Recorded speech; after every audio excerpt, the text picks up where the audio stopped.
Ndugu mtazamaji, wakati Uganda ikielekea kwenye uchaguzi mkuu unaotarajiwa kufanyika tarehe 15 Januari, hali ya usalama imeendelea kuwa gumzo kubwa ndani na nje ya nchi hiyo. Katika siku za hivi karibuni kumeshuhudiwa ongezeko kubwa la uwepo wa vikosi vya usalama, wakiwemo askari wa polisi na wanajeshi wa jeshi la Uganda waliotawanywa katika maeneo mbalimbali ya miji na vijiji, hali inayoashiria maandalizi makubwa ya serikali kukabiliana na lolote linaloweza kujitokeza kabla, wakati na baada ya uchaguzi nchini Uganda. Hatua hizi zimekuja sambamba na uamuzi wa serikali ya Uganda kusitisha huduma za intaneti, uamuzi ambao mamlaka zimesema ni hatua ya tahadhari ili kuzuia kusambaa kwa taarifa potofu na ujumbe wa kichochezi unaoweza kuchochea vurugu katika kipindi hiki nyeti cha kisiasa nchini Uganda. Hata hivyo, wakosoaji wa hatua hiyo wanaona ni mwendelezo wa mbinu za kudhibiti taarifa na mawasiliano ya umma wakati wa uchaguzi. Katika muktadha huu tayari wenye mvutano, kumeibuka tukio jingine lililozua maswali mengi. Picha na taarifa zilizosambaa zinaonyesha kuwepo kwa mtu maarufu kwa jina la Abdul anayehusishwa na Rais wa Jamhuri ya Muungano wa Tanzania, Rais Samia Suluhu Hassan, akifanya mazungumzo na mtu aliyevalia sare za kijeshi anayedaiwa kuwa ni mkuu wa majeshi ya Uganda, Jenerali Muhoozi Kainerugaba. Jenerali Muhoozi pia anafahamika kuwa ni mtoto wa rais wa muda mrefu wa Uganda, Yoweri Kaguta Museveni. Mkutano huo unaodaiwa kufanyika siku chache tu kabla ya uchaguzi katika mji wa Entebbe umeibua maswali mazito, hasa kutokana na nafasi nyeti anayoishikilia Jenerali Muhoozi katika jeshi la Uganda na historia yake ya kauli na matendo yaliyoibua mjadala mpana ndani na nje ya nchi, ikiwemo tuhuma za matumizi mabaya ya madaraka na madai ya rushwa ambayo hayajawahi kuthibitishwa mahakamani.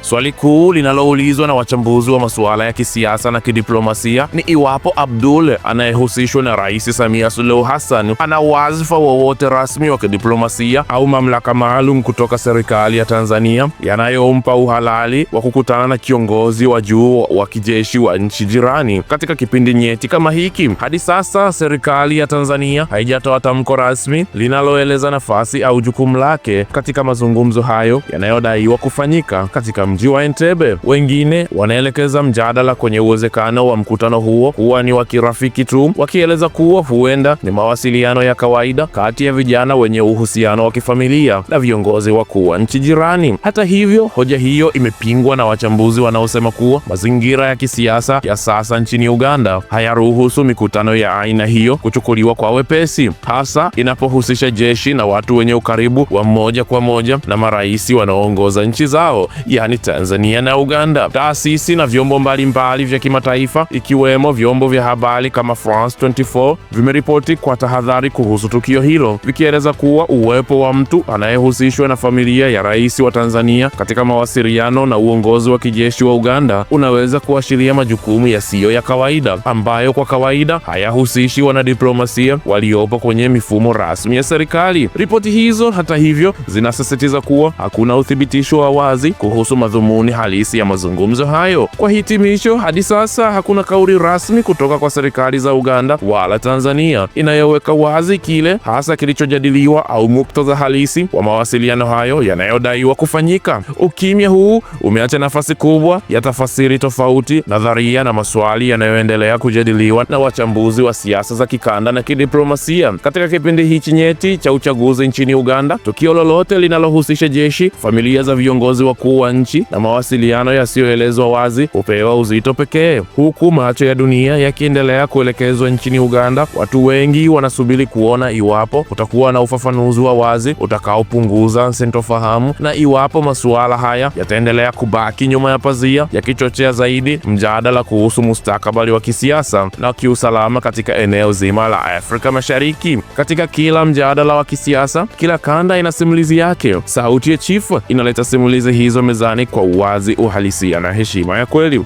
Tunahoji, tunachambua na tunafichua. Hii ni Sauti ya Chief. Hii ndiyo sauti ya wananchi. Ndugu mtazamaji wa Sauti ya Chief, tunaendelea kukukumbusha kufuatilia taarifa mbalimbali tunazokuletea kutoka pande mbalimbali za dunia, huku ukitoa maoni yako katika ukurasa wetu wa comment section.